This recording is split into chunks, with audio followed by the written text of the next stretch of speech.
नमस्कार मित्रांनो, आमच्या चॅनलवर नवीन असाल तर चॅनलला नक्की सबस्क्राईब करा, म्हणजे तुम्हाला मालिकेचे नवनवीन एपिसोड सर्वात अगोदर पाहायला मिळतील. तर तुला शिकवीन चांगलाच धडा या मालिकेच्या येत्या 6 जानेवारीच्या एपिसोडमध्ये काय घडणार आहे ते आपण बघणार आहोत.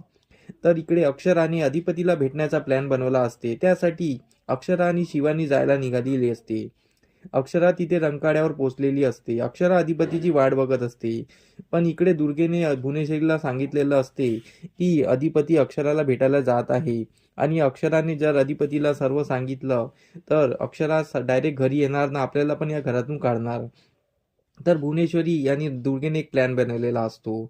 तर भुवनेश्वरी आणि दुर्गेने प्लॅन बनवून तो प्लॅन कोणाला सांगितलेला नसतो. तो एक म्यूटमध्ये असतो. तो कोणाला माहीत नाही असते. तर इकडे भुवनेश्वरीचा प्लॅन यशस्वी होतो का त्यासाठी आपण समोर बघणार आहोत. इकडे अधिपती पण रंकाळ्याकडे पोहोचलेला असतो. अधिपती रंकाळ्याजवळ अक्षरापाशी पोहोचत असतो. तर तेवढ्या तिकडे दुर्गेने अधिपतीला कॉलवर कॉल केलेले असतात. अधिपती एकदा कॉल कट करतो तर दुसऱ्यांदा परत दुर्गा ही कॉल करत असते. दुर्गा परत कॉल केल्याने अधिपती बोलतो, आता प्रधानमंत्रीचाही कॉल आला तरी मी कॉल उचलणार नाही. तो परत कॉल कट करतो आणि ठेवून देतो मोबाईल. परत अक्षराच्या दिशेने जायला निघत असतो. तर दुर्गेचा परत कॉल येतो. दुर्गा काही शांत बसत नाही. दुर्गाने कॉल केल्यामुळे अधिपती बोलतो, अरे बापरे, तिसऱ्यांदा कॉल आला म्हणजे इमर्जन्सी असेल. म्हणून अधिपती तिचा कॉल उचलून घेतो. अधिपतीने कॉल उचलल्यामुळे अधिपतीला दुर्गा बोलते की अधिपती, इकडे खूप मोठा प्रॉब्लेम झाला आहे, म्हणून मी तुम्हाला कॉलवर कॉल करते आहे. अधिपती बोलतो, मावशे जे काय पटपट बोल, मी इकडे अर्जंट कामानिशी आलो आहे आणि मला फालतू टाइमपास करू नको, मला जे काय लवकर सांग. तर इकडे दुर्गा खोटं बोलत असते की ताईची तब्येत खूप खराब झाली आहे, तिला चक्कर आली आहे, तिला दवाखान्यात न्यावं लागेल. हे जेव्हा अधिपतीला कळतं तेव्हा अधिपती एकदम शॉक होतो. अधिपती बोलतो, काय काय झालं त्यांना, मी लगेच घरला निघतो.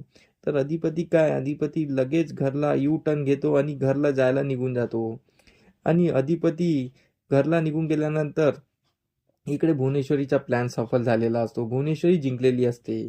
इकडे अक्षरा रंकाळ्यावर 2-3 तास शिवानीसोबत वाट बघत असते, पण अधिपती काही आलेला नसतो. अक्षरा शिवानीला बोलते की अधिपती काही येणार नाही, त्यांना यायचीच इच्छा नाही आहे. ते मला भेटायला कधीच येऊ शकत नाही आणि आता कधी येणारही नाही असं मला वाटत आहे.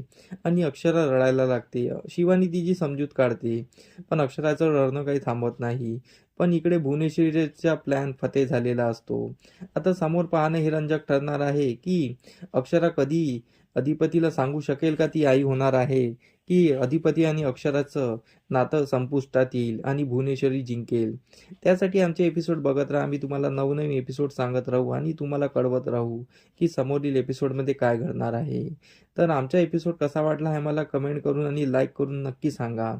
आम्ही तुमच्या उत्तराची वाट बघत आहोत. धन्यवाद. आमचा एपिसोड तुम्हाला कसा वाटला हे आम्हाला कमेंट करून नक्की सांगा.